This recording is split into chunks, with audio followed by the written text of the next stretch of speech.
division. What did you have any individual aims and targets yourself at the beginning of the season that you were hoping to achieve as part of that group? Obviously, as a group, it was to establish ourselves, like I said. Mine was I knew that my role was going to change slightly in the sense of playing time. But mine was to still just get as many minutes and just to improve and better myself as a player, which I can honestly say that the last year I probably improved as a player more than I ever have in the last 11 years at Spurs. So for me, it was just to take every opportunity that come. I knew that I'd worked so hard to get to a professional level. So yeah, it was still to be obviously a mentor and be there for the younger girls coming through. And like I said, I knew my role was going to be different. And so, yeah, that was quite difficult for me in a sense of my playing time was cut quite a bit. So I had to kind of deal with that as well as still being a captain, still being a leader, which was, I'd be lying if I said it wasn't difficult, but it's a team. It was all for the team. And I feel like I did that, and I thoroughly enjoyed my last season there, and I'm so glad I had the opportunity to fulfil my dream of being a professional footballer for Tottenham. I mean, what was that moment like when you stepped out of Stamford Bridge? I mean, that must have been, quite a moment for you. Your first game in the WSL, and there you are, allegedly a full stadium, not quite a full stadium, but probably more fans than you'd ever played in front of before. Yeah, it was mad. It was a real pinch yourself moment for me. I remember just being on the bus, and then we were pulling up near, and there was like fans just all over the street coming from the stations, and we were looking out, we were like, whoa, no, we hadn't seen that before at a female game, some of us anyway. So yeah, it was obviously the biggest crowd I've ever played in front of, and I just remember being in the tunnel just before coming out, and the fireworks were going off, and you could hear the chanting. And I just kind of like had a flashback to just being younger, playing on a field, and then thinking, wow, I'm about to lead my team out in the first ever professional match at Stamford Bridge. It was an incredible moment, and my family were in the stands, and it was a really proud day for me and my family, and I felt honoured to be leading the team out on that day. And how did that compare with being like when we played at New White Hart Lane? Well, yeah, again, that was another really special day for the whole team. I mean, the crowd were amazing, and that ground is just incredible anyway. I think, it was a great day. I unfortunately didn't get on that game, but no, it was an incredible day for the team, and we broke the WSL history. So yeah, it was a big day for the club and everyone involved at Tottenham.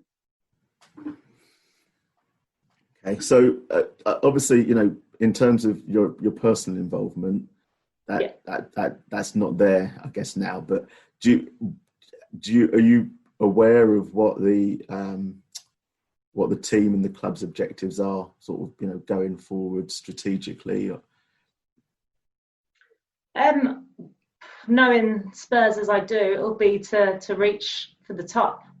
And hopefully it won't be too much longer before we are competing with, the top three sides.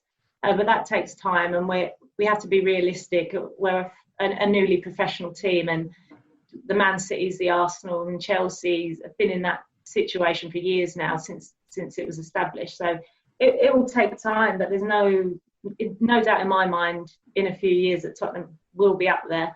And if you just look at some of the matches that we've played against them, like the Arsenal match this season, obviously the Chelsea, we can compete with them. It's just, small little details that we will get over the years. And yeah, I've no doubt they'll aim for the top, and there'll be a plan in place. But it just have to be patient, I think.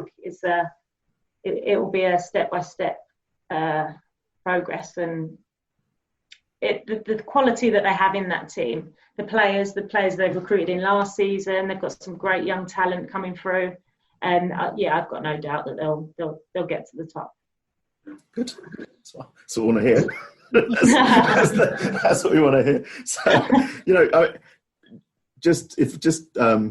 go back just like a bit to what you said a minute ago. So, when we played Arsenal at White Hart Lane, New White Hart Lane, Tottenham Stadium, or whatever you want to call it. So we broke WSL record, right, for fans in attendance. So how, in your mind, as a player, how do we grow the game more? It's increasing in popularity. More girls have been playing. The FA are trying to encourage more girls to get involved and women to get involved. But how do we grow the game?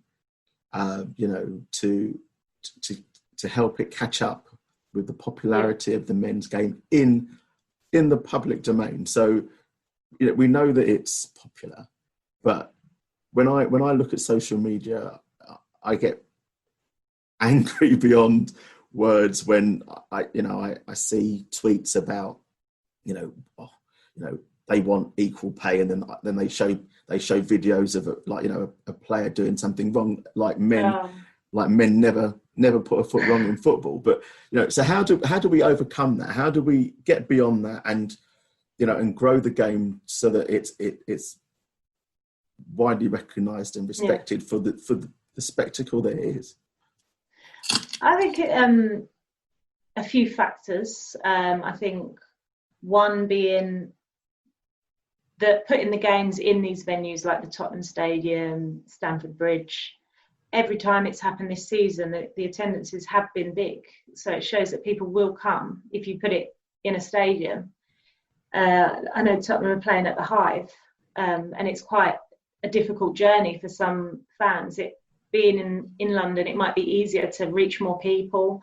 I think so going forward, maybe them big matches aren't such a special occasion anymore. They become the norm, be it on international weekends when the men aren't playing. But the girls' matches in that fixtures make the derby weekends fall on them kind of weekends. I think it needs investment. It has come a long way. Obviously, as a female player, I've lived it. I've seen it grow over the years. And I think this season just gone, it's kind of, in terms of the interest and the investment, it has been the best it's ever been. And I think that needs to continue. And I think everyone can do a bit more, I think, than what they are doing. I think having female role models, getting the players more out there in the public eye, so these young girls do have positive role models to look up to, so they can see that this is a career. If they want it, they can do anything they want, not just a footballer anymore. They could be anything they want to be in life. They can achieve it. So I think, a few factors. I think they just need support from their clubs, sponsorship deals, anything. I think there's a few factors that it can be improved so much, but there has been a lot of improvement in the last recent years. I just think, again, it will take time. And as for them tweets, I think you're always going to get stuff like that, aren't you? There's always idiots on Twitter, so you just have to kind of rise above them ones, I think. A very mature attitude to have. I wish I had that attitude to it at times. Maybe I'm just used to it.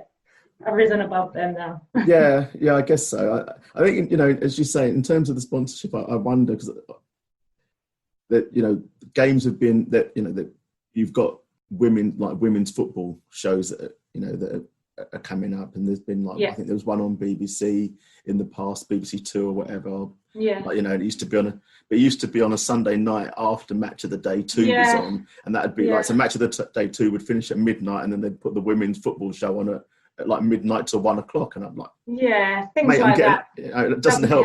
No, because I'm getting up at 5 o'clock. How am I going to watch the women's football show? So, it's things like that. And I know that Sky now have a women's football show, I believe, on a Sunday morning. So I think it's people like Sky taking on women's football and giving it that promotion and that push, because they're obviously very good at kind of building brands that might help push things along. So I think that'd be good to see. Yeah.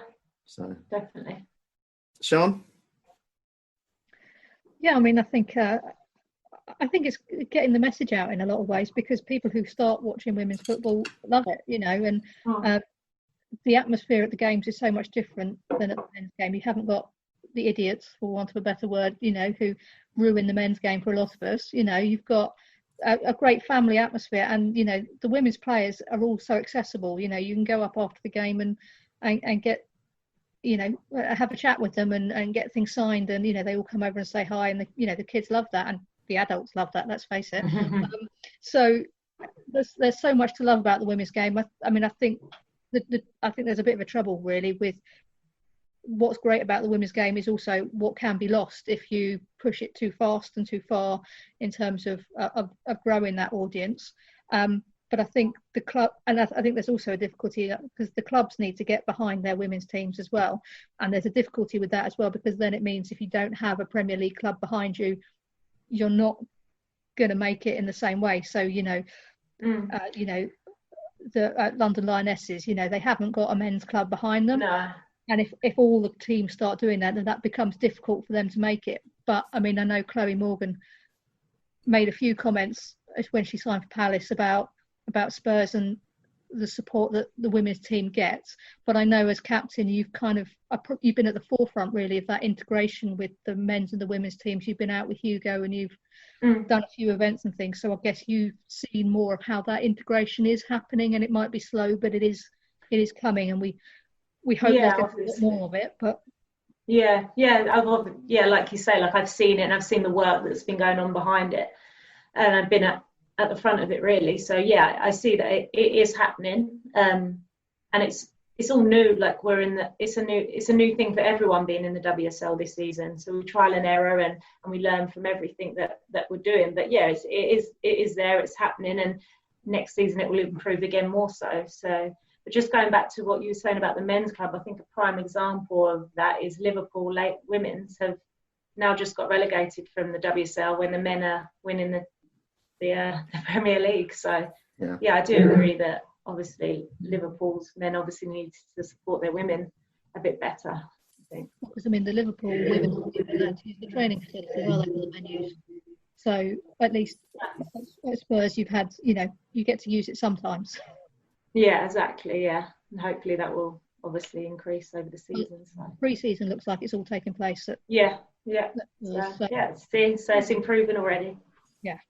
I think I'm not sure across the game. I need to probably build up my own knowledge. I kind of limit my knowledge to my team and the division that we're in, and getting us to try and go up the tiers or go back up the tiers.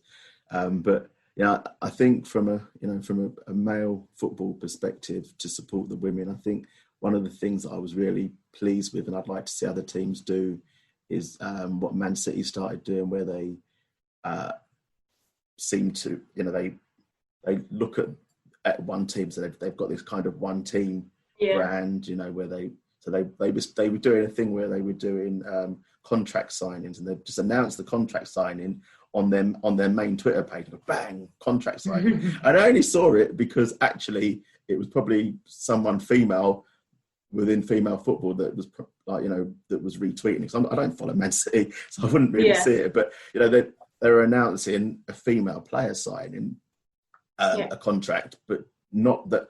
Female player signs, it's like new contract signed and whoever the player was, and it's just like so they're trying to remove that male female distinction within as part of the club. It's like they are players, and like that player is signed or that player is signed. So I think if we can get more clubs doing that, I think that would be good. I think there's been a few clubs that have had to fold their women's sections as a result, during these financial problems and financial difficulties, and that's the issue where we've got to make some cost cuts. So okay, we'll just get rid of the women's. We can get rid of them, and that's a mentality shift I think that needs to that hopefully at some point will change.